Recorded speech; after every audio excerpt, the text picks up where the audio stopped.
স্পেসটা ওপেন হয়েছে, গণতান্ত্রিক স্পেসটা ওপেন হয়েছে, তখন স্বাভাবিকভাবে ইসলামপন্থী দলগুলো এখানে এসে রাজনীতি করবে, এটাই কিন্তু স্বাভাবিক। আপনি তাদের রাজনীতি বিরোধিতা করেন, কিন্তু তাদের রাজনীতির অধিকারের পক্ষে থাকবে। এখন তারা যে এসেছে এবং বড় আকারে এসেছে, এটাই হচ্ছে সবচেয়ে বড় মাথা ব্যথার কারণ তারা কেন আসে। এখন তারা আসছে, ভাই আপনারা প্রগতি, এত বড় আপনার বাংলাদেশের ব্যাপারে মতামত রাখার ঠিকাদার, আপনি দেখবেন যে জুলাই সনদ, গণভোট, সংস্কার, এগুলো তারা পক্ষে না, তারা বিপক্ষে, কিন্তু তারা প্রগতিশীল, অদ্ভুত প্রগতিশীল হতে পারে। জুলাই সনদ যেটা, এটা তো আমি তো এটা আমার মাথার মধ্যে স্ক্যান করা, বন্ধু ভাই আপনি জানেন, এই জুলাই সনদের একটা কোনো জিনিস আপনি দেখাতে পারবেন যেটা আমাদের ফ্যাশন, আপনার কি বলে রাজনৈতিক হিসাবে ভোটারকে পাইছে, এটা পুরোটাই একটা গণতান্ত্রিক ডকুমেন্ট, পুরোটাই একটা পৃথিবীর স্ট্যান্ডার্ডে যে ধরনের লিবারেল ডেমোক্রেটিক রাষ্ট্রপতি দেখতে পাচ্ছেন, সেই ধরনের ডেমোক্রেটিক রাষ্ট্রপতি পাচ্ছেন। এই ডকুমেন্টের পক্ষে তারা নিচ্ছে, তারা নামিয়ে বলছে বাংলাদেশের রাজনীতি। ইসলামপন্থী দলগুলো তো সবাই তো সমস্যার একটা পক্ষ নিয়েছে, আপনাদের নিচে বাধ্য হয়েছে, তাদের ভিতরে বেঁধেছে এই জায়গায় যে যেহেতু ইসলামপন্থী দলগুলো এটা পক্ষ নিয়েছে, তাহলে আমরা এটা পক্ষ নিই। এরকম এরকম কুপমনোযোগতা, এরকম হীনমন্যতা দিয়ে তারা হচ্ছে দাবি করতে চায় যে তারাই হচ্ছে জুলাই গণ অভ্যুত্থানের ভ্যানগার্ড। ঠিক আছে? আমি মনে করি যে তা অনেকে পাকে চক্রে অংশ নিয়েছে, অংশ না নিয়ে উপায় ছিল না, এটা আমাদের গ্রামের ভাষায় বলা হয় যে চালান থাকতো না। যদি তারা অংশ না নিত, শেষ দিকে না নামতো, তাদের চালান থাকতো না, এই চালানটা রাখার জন্য অনেক অংশ নিয়েছে। এখন নেওয়ার পরে তারা যখন দেখেছে যে আসলে তাদের কাছে আর মাধ্যমটা নয় বাংলাদেশে, আওয়ামী লীগ আমলে কিন্তু তারা প্রিভিলেজ, এমনকি যারা শেখ হাসিনার সমালোচনা করতো, তাদের যদি ট্রেনের চাকায় যদি আঙুল কেটে যেত, শেখ হাসিনা তাদের জন্য হাসপাতালের সবচেয়ে ভিআইপি রুমটা তাদের জন্য ফোন দিয়ে ম্যানেজ করে দিত। এই সম্পর্কটা বুঝতে হবে যে তারা এমনকি যারা সমালোচক, তারাও কেন আওয়ামী লীগ তাদেরকে কেন রাখতো, কারণ আওয়ামী লীগ তাকে যদি হ্যাঁ এই ধরনের সমালোচনা থাকতো সমাজ। কিন্তু এখন যখন তারা দেখতে পাচ্ছে যে তাদের আর ওই মানে বাংলাদেশ আর তাদের অপেক্ষায় নাই, বাংলাদেশ এগিয়ে গেছে অনেক দূর, এই তখন এই হীনমন্যতা, এই প্রতিক্রিয়াশীলতা গুলো হাজির হয়েছে। আমি আমার প্রতিবাদের সময় যেহেতু আরো অনেক বক্তা আছেন, লাস্ট একটা কথা কি বলি, আওয়ামী লীগ ঘুরে আসে, আমি আপনাদের কথা শুনছি, ট্রুথ অ্যান্ড রিকনসিলিয়েশন, কি গাল ভরা নাম, ট্রুথ অ্যান্ড রিকনসিলিয়েশন, যারা এই কথাগুলো বাংলাদেশে বলেন, আমি এখানে মানে একেবারে প্রকাশ্যে চ্যালেঞ্জ করতে পারি, ট্রুথ অ্যান্ড রিকনসিলিয়েশনের নামে যে আলোচনাটা বাংলাদেশে আনা হয়েছে, খুবই সুপরিকল্পিত ভাবে আনা হয়েছে, এটা আসলে ডিনায়াল এন্ড রিহ্যাবিলিটেশন, এটা ট্রুথ এন্ড রিকনসিলিয়েশন না।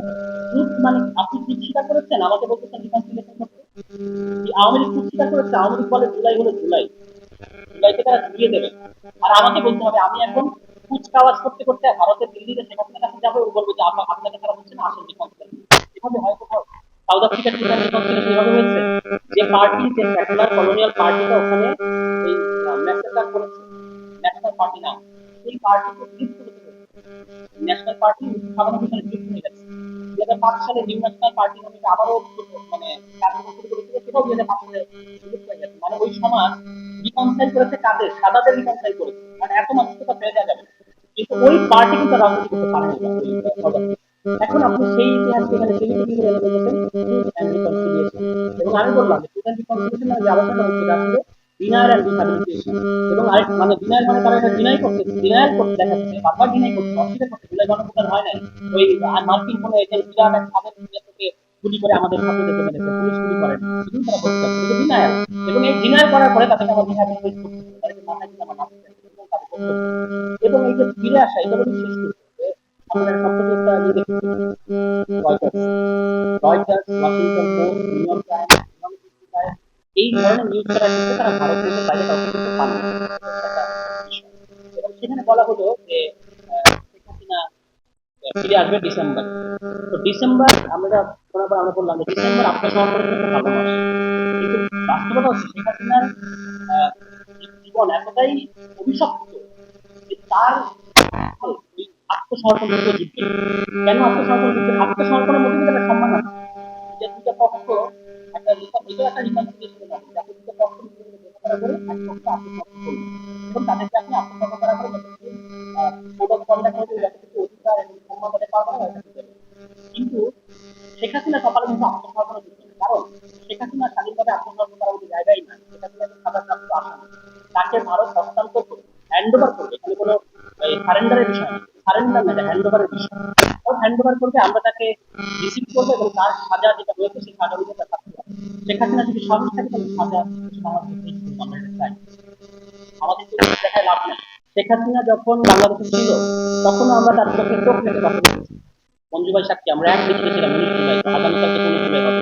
আমাদের মিছিলে সাজিদ ভাই, মঞ্জু ভাই, আমি, আপনার তাইয়ুব, ফুয়াদ ভাই এবং এখন যিনি বিএনপি সরকারের ছোট ইনু, জুনায়েদ সাকি, আমরা সবাই এক মিছিলে ছিলাম। ঠিক আছে? ছোট ইনু কেন এটা কারণ স্বাভাবিকভাবে আমি তাকে ছোট করছি না। মানে ছোট ইনু কেন কারণ ইনু সাহেব মন্ত্রী ছিলেন, উনি প্রতিমন্ত্রী।